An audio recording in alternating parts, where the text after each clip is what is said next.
So welcome back to Funner to Do It. Today is going to be a super exciting video. I've been waiting a long time for this welder. Today is going to be the day. We've got the Eastwood TIG 200 AC/DC welder. This welder is going to be used to weld the aluminum John boat that we've got here. I'm really excited about this. I'm going to do an unboxing for you, and we're going to go through what this welder is capable of doing. We're going to go through the supplies that you're going to need in order to get this set up, and we're going to go through what it can weld, and we're also going to cover what do you actually need inside your shop to even power this welder. It's going to be a full unboxing, and it's going to get ready to actually allow you to hit that pedal and strike your first weld.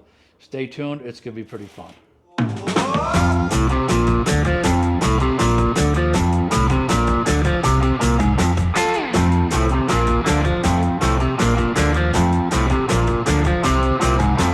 For those of you who have not been following my channel, we're doing an actual John boat build.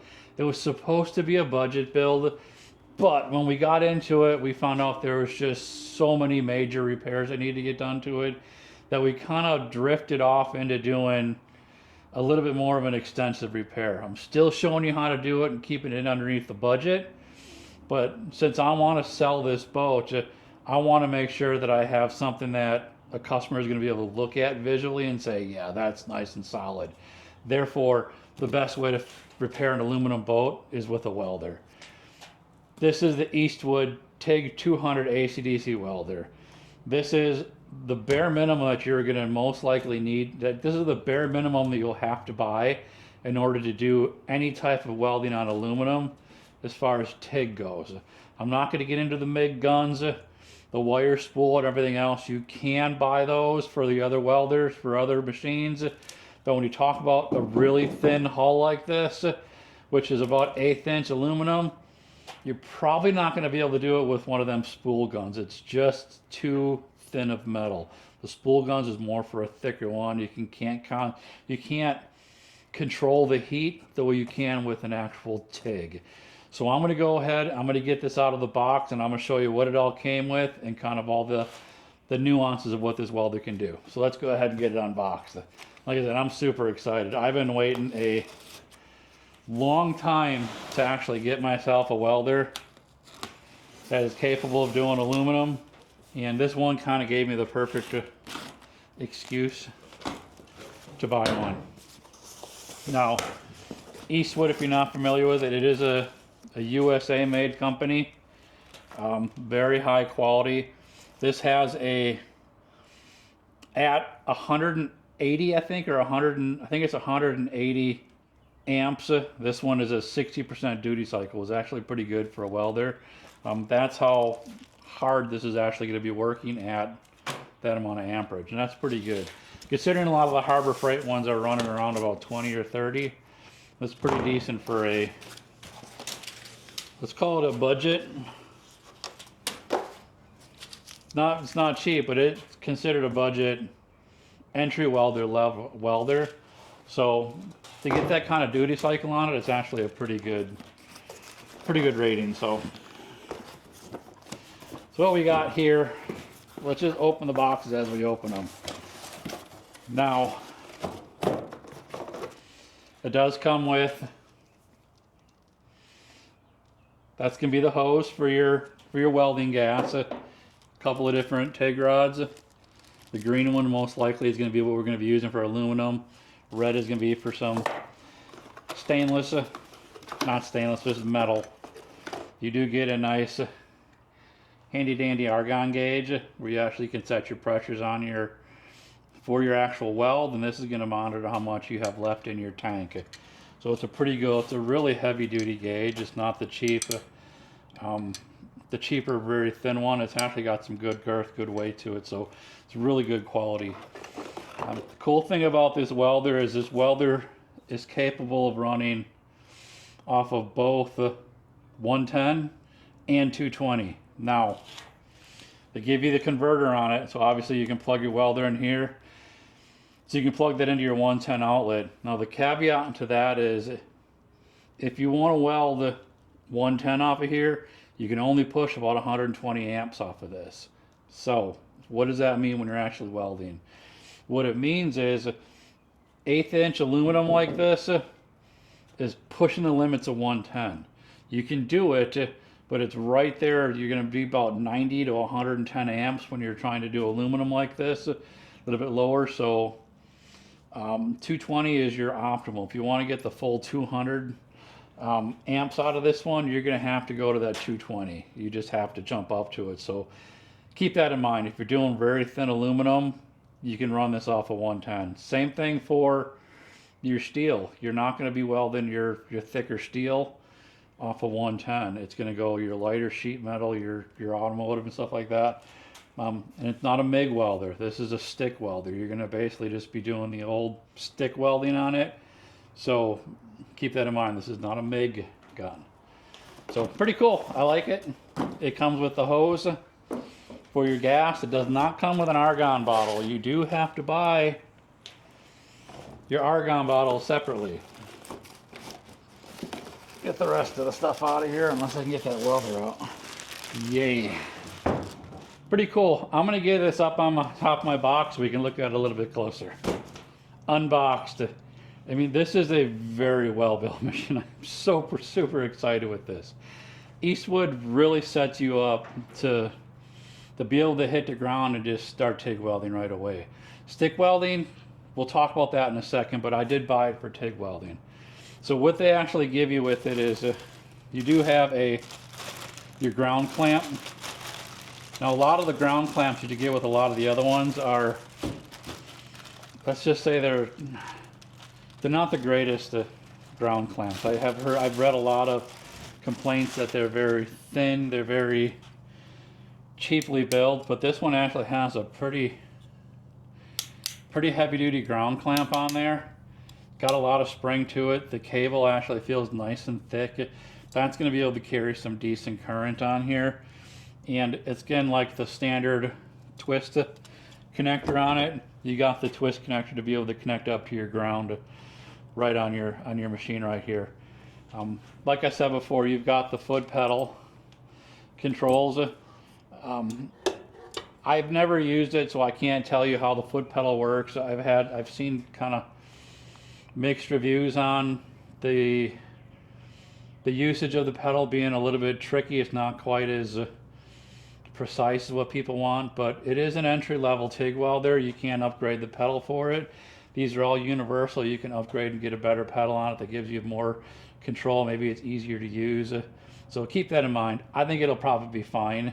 It looks like it's really nice quality. It doesn't take a lot to push it down. It's got some good feedback, good spring. I don't think there's gonna be any problems with it. You do, again, like I said, they give you the setup. So you get your TIG. You are ready to start welding. When you start this, it's a really nice cable. It's already got the sheathing on it to protect the hose on it. You got your tungsten holder. This, I thought this was, yeah, this actually is an adjustable head. So you can actually adjust it into different positions wherever you're comfortable. And it does have the trigger start on it. So you can use with the pedal to start it for your trigger start, to set your amp, and this will control your amps as you're welding. Or you've got the button on it that you can basically use to strike your arc with that. So that's really cool. Has its own ceramic cap on it, and it does give you replacement parts for it. And like I said, you saw the tungsten for actual welding. Now we'll get into the welder itself, but like I said, it's got the foot panel control. So if you want to use the pedal, you flip it up, and now you're actually on pedal control. So you actually can use the pedal, or if you flip it down, now you're just going to be on that button. You're going to hit that button, and that's what's going to actually initiate your arc on the button. This is an AC/DC welder, which is really cool. Anytime you're TIG welding, you don't want to be down in AC. Anytime you're stick welding, you'll have to be up. For the most time, you're probably be in DC for stick welding. So pretty cool. It's got your amperage rating on it, which is the twist dial. So it does go up to the 200 amps. and it does have your pre-flow and your post-flow.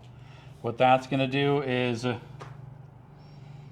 control how much pre-flow you're going to get when it starts the arc, and then the post-flow you can adjust how much flow you're going to get after you finish your arc. You can actually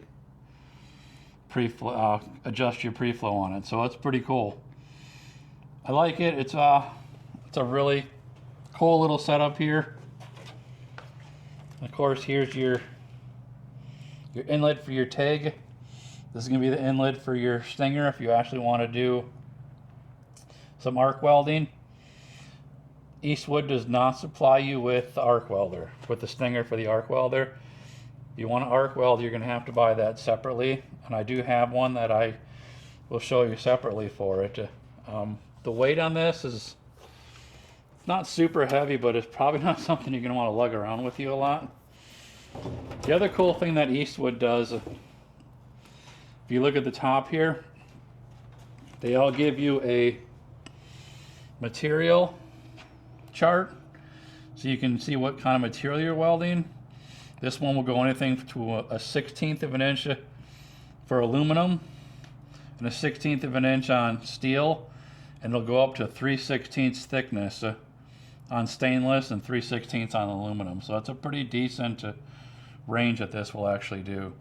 It also goes through and gives you your adjustments, what your polarity should be, what your amperage range should be on it. It even gives you a tungsten color, which one to check to use depending on what you're doing. Your tungsten diameter gives you the filler rods that you're going to want, filler metal diameter that you're going to want to use, your pre-flow, post-flow, your torch cup size, and it even gives you your gas flow and the clearance and how close you should be when you're actually doing that weld. So pretty freaking cool that they actually do this. So if you're new to welding, you got a chart right on here that's going to lead you to exactly what you need to be doing as far as the setup on this welder. It's still going to be technique. You still have to figure out how to do the technique, but that's pretty cool that Eastwood does that. So I would recommend taking a picture of that, because this will probably get pretty dirty, or unless you cover it. So the back side, it does come with its own 60 amp circuit breaker on the back. Now you heard me right, that's a 60 amp circuit breaker on the back. That brings us to what kind of power you're going to need in here. They do recommend that you're going to need a minimum of a 50 amp circuit coming into your shop if you're going to be running the 220 with the 220 on there. So they give you 60 amps on the back, but they really want you to protect it with your circuit breaker from into the garage. So don't go over that 60 amp, because you don't want to depend on this internal breaker to be what's popping your welder to protect that welder. Make sure you have at least 50 amps, a dedicated 50 amps when you're running this one that comes into your shop. Then of course you've got your inlet for your argon on the back here. Dual fans to keep this puppy cool. We'll actually get to doing some welding with it in the next video. I wanted to get this unboxing, but let's go ahead and talk about what Eastwood's not giving you with it and what you need to procure in order to make this happen. So what Eastwood doesn't give you, and it's standing right here in front of me, is the gas that you actually are going to need to run a TIG on aluminum. Now remember, this is for aluminum welding, TIG welding with aluminum. Pretty much any TIG welding, you're going to need argon gas for it. The reason you need pure argon gas, and it's pure argon, it's not the same stuff. If you own a MIG welder and you got the argon CO2 mixture, you can't use that for aluminum. It is not going to work. You need to have the pure argon cylinder if you're going to do any aluminum welding. The reason being is aluminum has to be super clean. It has to be almost spotless. You can't have any dirt, you can't have any oils, you can't have any even air. The air has to be completely, the CO2 cannot be present in a weld from a TIG welder when you're doing aluminum. That arc is very sensitive. So you have to have that argon shielding.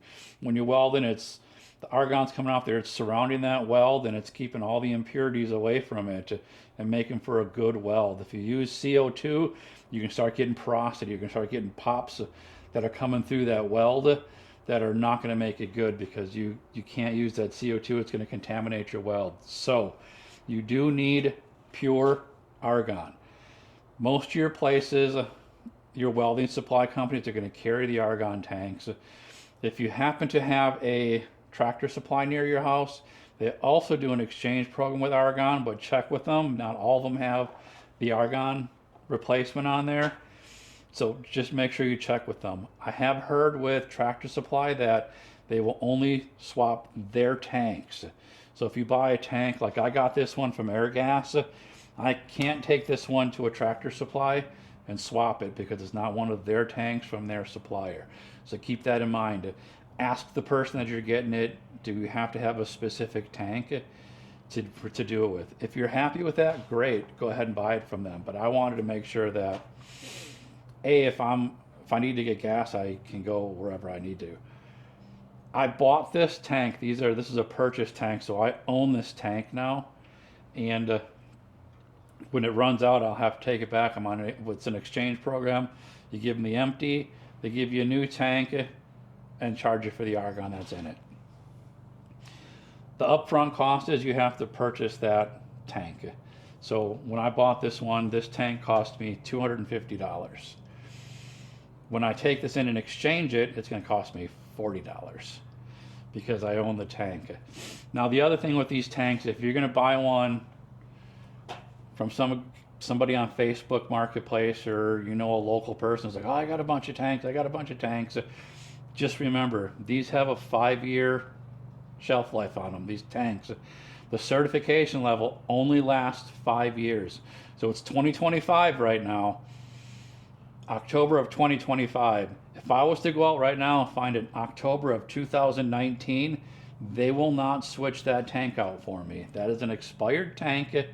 It's outside of its certification numbers. And the only way you can fill that tank is if you have them recertify it. From what I've heard, recertification is about $45 to $85, right in that ballpark. So just keep that in mind. If you're buying this tank, make sure that it's got a date that's within the 5-year period where you are, because otherwise you're going to have to pay to have it recertified, or you just bought a useless tank. So keep that in mind.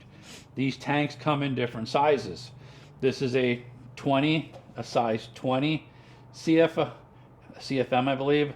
There's 20, 40, 80, 120, and I believe there's one other one behind that. That's the big ones. I was going to go with an 80 because an 80 is about yay big, and that's about the good standard size for, let's call myself a hobbyist, because really I am. I'm not going to be welding all day long. I'm going to be, it's more of a hobbyist type of thing. I would have liked to have an 80, but I opted to go for the 40 right now. And I know that sounds kind of odd that I went with the 40, but the reason why I went with the 40 is, like we talked before, when you're welding aluminum or any other type of material, if you run out of argon during the middle of a weld, that weld is garbage. It is pure junk. So if I'm running and I start off and I had 20 psi in there and I thought I can get through that weld, but I burned through all that argon and I haven't finished my weld, as soon as that gas stops flowing, you're going to start getting pitting, porosity, and just, it's going to be a nasty weld. It's not going to be strong, and that weld is going to be ruined. You're going to have to grind it out and redo it. So they don't fill them on the spot like a propane tank. You're going to have to exchange that tank and get a new one back. So you have the choice of, do I take that 20-pound tank or 10-pound tank and give them 10 pounds of argon that I could do how many more welds on, because I know I'm going to be welding for a couple hours and I know I'm going to use that 20 pounds up? Or do I have a separate tank nearby and I keep welding, keep my eye on that thing, and I get down to 2 or 3 pounds or wherever it seems like you'll be able to tell when that gas is running low, and then do the swap. Then I could take a full tank, put in there, keep welding for the day, take that tank in there and get it refilled. It's your choice. An 80 size 80 tank is about $500. So keep that in mind too. I'm going to pay a little bit more, probably not, $250 to $250, I'm still going to be at $500. I would rather have the option to swap those tanks out and make sure I can keep welding through the weekend. Instead of thinking I can make it through the weekend with an 80 pounder and not have to give air gas back 20 pounds or 20 whatever CFM of gas that I could have welded with a little bit and then switch a tank out. That's why I opted for the 40. When I get about half on this tank, I'm going to go and I'll purchase another 40 and I'll have it here as a spare, and then I'll just swap them out and I'll just do a swap on the tanks as I'm welding. So this tank right now, if you look at my John boat, if I was to weld every single one of the pop rivets on the bottom of this boat and do 3 patches that are about this size, which is about a 2x2 patch, 3 of them, I could probably do 2 boats with this can of argon. Use that as a gauge. That's kind of a calculation I did on how much weld it's going to be, how much argon you're going to need on it. It's an estimate. I'll probably be able to repair 2 boats of decent aluminum repairs with that one tank. That's why I chose the size 40 bottle. And so just keep that in mind. If even though you're buying this welder for aluminum, you still have that extra expense of having to buy the gas to go along with it. So if you look at that welder and say, oh, it's $600, well, you've got another $250 worth of gas you have to buy with it. But once you buy the tank, it's just an exchange of $40. So keep that in mind when you're doing it. And also remember, pure argon. You cannot have the argon mixed with it.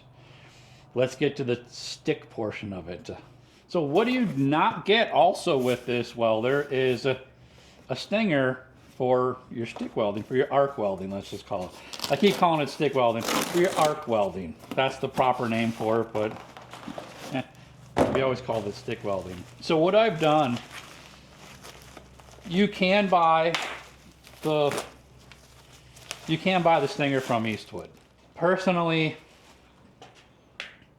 it was a little bit pricey for me. The one on that Eastwood is offering, I don't plan on doing a ton of arc welding with it, but I will do some arc welding with it. So I just went off Amazon and bought one of the El Cheapos. I don't need the ground wire. I already knew this ground was going to be pretty crappy, but let's just go ahead and compare the 2 grounds. The one that we got from Eastwood, if I can find it. One that I got from Eastwood and the one that you got from,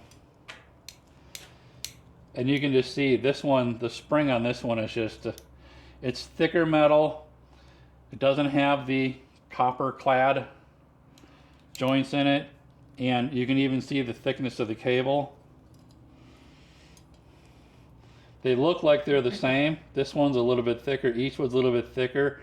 But as far as the pliability of it, Eastwood is just, this is pure copper. This is copper clad. So this is not pure copper. So this one probably isn't going to handle the full 200 amps, I guarantee it.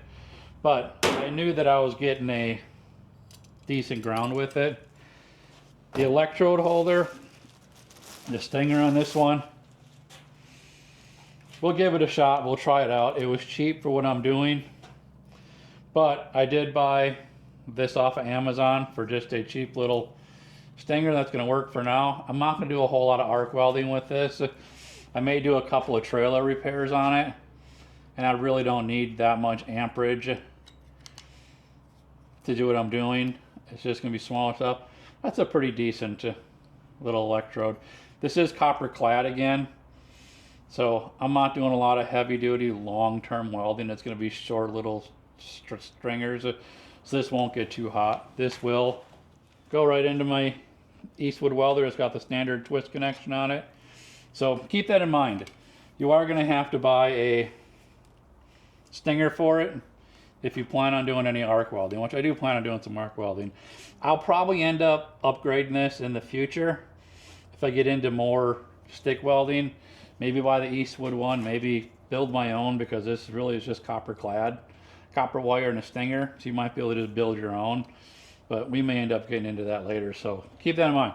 You're going to have to buy yourself a stinger if if you want to do this welding. So now let's talk about protection. What do you need to protect yourself when you're welding? So for welding, we all know welding is really bright and you got to protect your eyes. So safety glasses when you're welding, when you're grinding, it's always a plus. But you do need to protect your eyes from that arc. I usually stick with I learned how to weld. It's really dusty, as you can see. I've used it a lot. I learned how to weld with the manual, the dark glass. I believe this is a shade 10 in there, which is about the minimum of what you're going to need for any welding. So this is a shade 10. This one is basically on your head, and you just pop it down. You adjust your sides, and when you're ready to weld, you snap your head, you give the okay, and you nod, and it pops down. It takes a lot to learn how to do that. That is it's the way I learned to weld.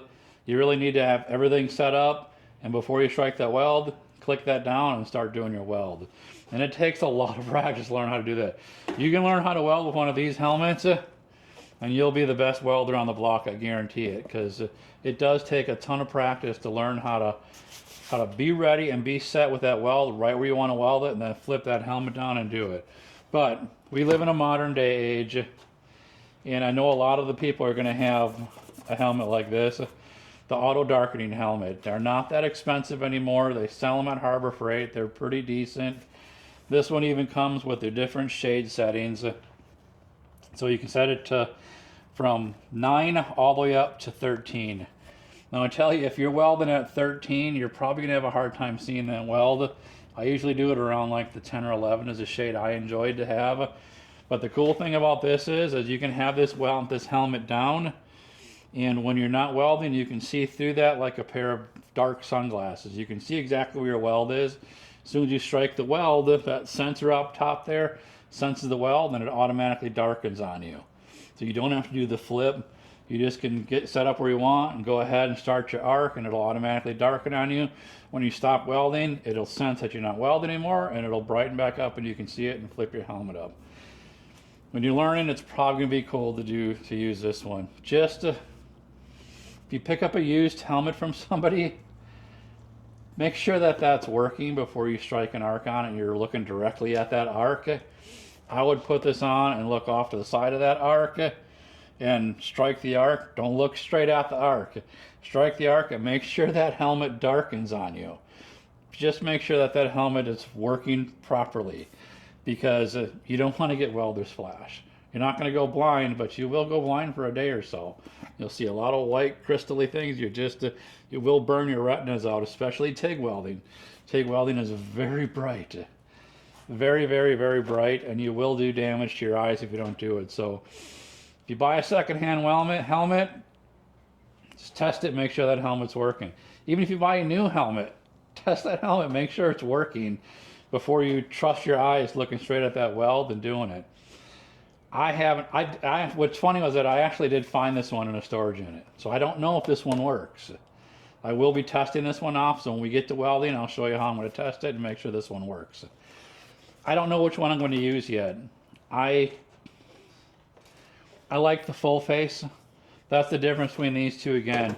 This one's, the scene window on it is just this small area right here. That's the part that you'll be able to see out of, is right there. This helmet right here, the part that you're going to be able to see out of is this whole screen. So that means you don't have to have your head focused at that exact spot where that window is. You can see you have a little more extra room on there. They do sell auto darkening with the larger window on it, but of course, like everything else, the bigger the window, the higher the price you're going to pay for it. You can get up into the $400, $500, $600, $700. You can spend a lot of money on a welding helmet. The other thing that you want to do if you're TIG welding, if I was a TIG weld right now, this is not the proper attire for TIG welding. Full arm sleeves and gloves. When you're TIG welding, common misperception that people are going to say is, well, I'll get a good tan. You will not tan TIG welding. You'll burn. And that burn will not turn to a tan. It's that ultra UV light that will actually burn your skin. So if you're if you're TIG welding or even arc welding, if your skin's exposed to that, yeah, it's gonna burn, and it'll burn bright red, and it'll blister depending on how much you expose it to it. So anytime you're especially TIG welding, make sure you cover your arms up. Make sure you have the proper gloves on in order to keep covered. Even your neck. If you have a helmet and you're welding like this and your neck is exposed, guaranteed your neck is going to burn from that ultraviolet rays that are going to it. So if you're going to be doing any welding where you're looking up and you think your neck is going to be exposed, either get a sweater that covers your neck, or they actually sell, it's oftentimes why they dip down, but they sell leather straps that will come off the bottom of your helmet to stop that UV from getting to your skin around this area. Trust me, it hurts. I've burned myself before on it, and it's a nasty burn, and it will not turn to a tan. It's gonna flake off and you'll be white as a ghost underneath it. So keep that in mind. Just protect yourself at all times when you're welding with it. The covering your arms, it just means you don't have to buy special welding sleeves or nothing. Simply a long sleeve shirt is going to be fine. Cotton is the safest material to have, and I'll tell you why. Cotton, yeah, it's going to burn. If it hits you, it will burn. But if you have a material like rayon or something that has actually a plastic base to it, if you get a spark that lands on your arm with that type of material, it's not going to burn. It's going to melt, and it will melt that shirt straight to your skin, and not only will you have a burn, but you'll have a melt on it. So cotton is the best thing to do. So if you have a full sleeve cotton shirt, put a cotton shirt on, put a cotton jacket on, or they do have leather sleeves that you can buy that you can cover up with. But just make sure you have that on there, because even a lot of like the work shirts that are out there, the long sleeve shirts, that polyester, that rayon, that's exactly what it is. There's plastics in there. So if you don't trust me, go ahead and take a lighter to one of them, and you'll see it. It actually burns, and it'll roll up into a little burn. And little burns will actually stick to your arm. So when I was a welder at the shop, you had to basically tell the clothing company that they had to switch me to all cotton, because if you get a welding spark on there, you do start on fire, it'll be a fire. It won't be a melting. And with the melting, the fire you can get off quicker and you can distinguish it, but the melting will actually melt to your skin. So just cover your arms with a nice cotton or leather sleeve and you'll be safe. So why an AC welder for aluminum? Aluminum, when you actually weld it, will form like an oxide layer that's higher melting point than what regular base metal is. And the reason you're actually using AC/DC is when you're welding, it switches between the AC and the DC frequency, from the positive and negative frequency, not AC/DC. It switches between the positive and negative frequency, just like it does in the house. Let's just call it a wave, or positive, negative, positive, negative, positive, negative. When you're on the positive, it's basically melting through. It's called the cleaning phase of it. It's basically cleaning off that oxide layer. And then when it comes to the negative, that's going to be the melting point for your actual weld. So it's alternating between that. So it's cleaning, welding, cleaning, melting, and that's what that AC property is doing for it. If you're just doing DC, all you're doing is heating it up and you're melting it, but you're not getting an oxide layer out of there. You're not cleaning that oxide layer out of there with that actual pulse of current from AC. That's why you need that AC current on a boat when you're actually doing aluminum welding. So you can get a TIG welder that's just DC. It'll do just fine on any of the actual metals that you don't need that cleaning action on steel. You need it on aluminum. So that's why we picked this welder. They do have welders similar to this at, say, Harbor Freight or on the internet, as far as on Amazon or whatnot, that'll do this. But I felt as if for the price point that I was getting this Eastwood welder at, and the capabilities of that 200 amps, and the biggest thing is that duty cycle. The duty cycle of a welder is how hard is it going to have to work? How much of its full potential is it going to use when it's at full usage? If you have a lower duty cycle and you run it up at 190 amps, 180 amps, you're going to have to let that machine rest in between welds a longer period if you only got a 20% duty cycle on it, because the machine's going to heat up so bad that it's not going to be capable of delivering that 180 at a clean amperage for that long of a time. So the higher your duty cycle, the harder you can use that welder, is basically the good way of actually saying it. If you have 100% duty cycle, some of the Lincolns, Millers, you're paying for that duty cycle. You're paying for that. You're paying to be able to beat on it, to be able to use that welder on a constant basis, where you're in a weld shop and you're just giving her for 8 hours straight. That's when you want that 80%, 90% duty cycle, because that machine's capable of giving you everything that it's got almost all the time. A 20% duty cycle machine is not capable of doing that. It'll give you as much as it wants for 20% of the time, and then it's got to stop and rest to cool down. 60% duty cycle is a really good place for a in shop, or like what we're doing right now, where you're just using it occasionally. I'll never have to worry about that getting too hot where I have to stop and wait for it. The price point of it is almost the exact same price point, if not a little bit cheaper than what you're going to get a lower one at Harbor Freight for, or even on Amazon. And those, I think, were running at like 25 or 30% duty cycle, and they were running right about the same price as that. Plus, they don't have the decent ground strap on it, and I think the stinger, the actual electrode holder on this one is 10 times nicer than what they are. Can you go with a bigger, better welder? You certainly can. This one doesn't have it, but even some of the better welders, when you have this trigger on here, I thought this one had it. I'll check. I thought this one had it, but I'll check before I do the actual fire up on it. The trigger on here, and this one, it's one time on and one time off. So as soon as I hit it, it'll start welding, and as soon as I hit it again, it'll turn off. That's the way I understand it to be. Other welders will actually have that functionality on, then it's continuously on, off, and then it turns off. Other ones have it where you only on when you're pushing it down, and when you let go of it, it cuts it off, almost like an on-off switch, where it's on, off, instead of on and then it's continuously on and then off again, it turns it off.